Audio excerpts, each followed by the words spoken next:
Have you ever heard of a fungus that actually thrives in one of the most radioactive places on Earth?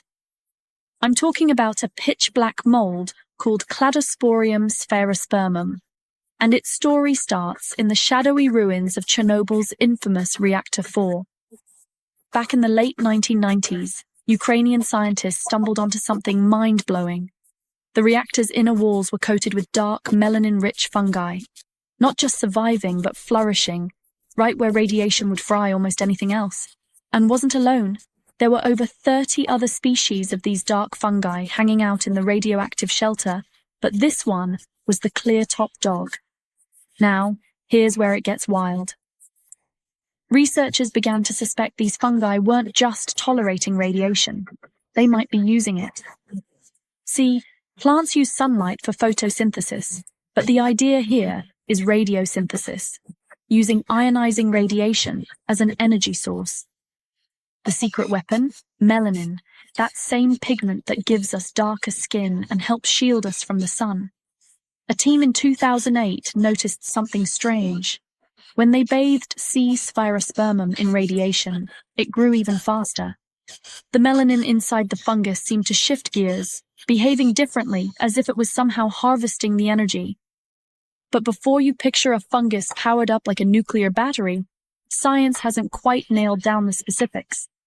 We haven't caught it in the act. No conclusive proof yet that it truly feeds on radiation, the same way plants feed on sunlight. Still, this fungus isn't just toughing it out, it's changing the game. Turns out, its thick melanin is like a tiny biological shield. It soaks up dangerous radiation and might even help the fungus convert some of that chaos into usable energy. And here's a twist.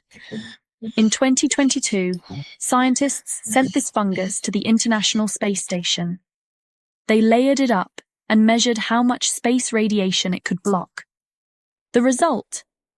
The melanin-rich fungus cut down radiation levels inside its little experiment, hinting at a future where we could use living fungus as a natural radiation shield on space missions, or maybe even on Earth. But don't get too excited. This isn't a universal superpower. Not all melanin-laden fungi thrive under radiation.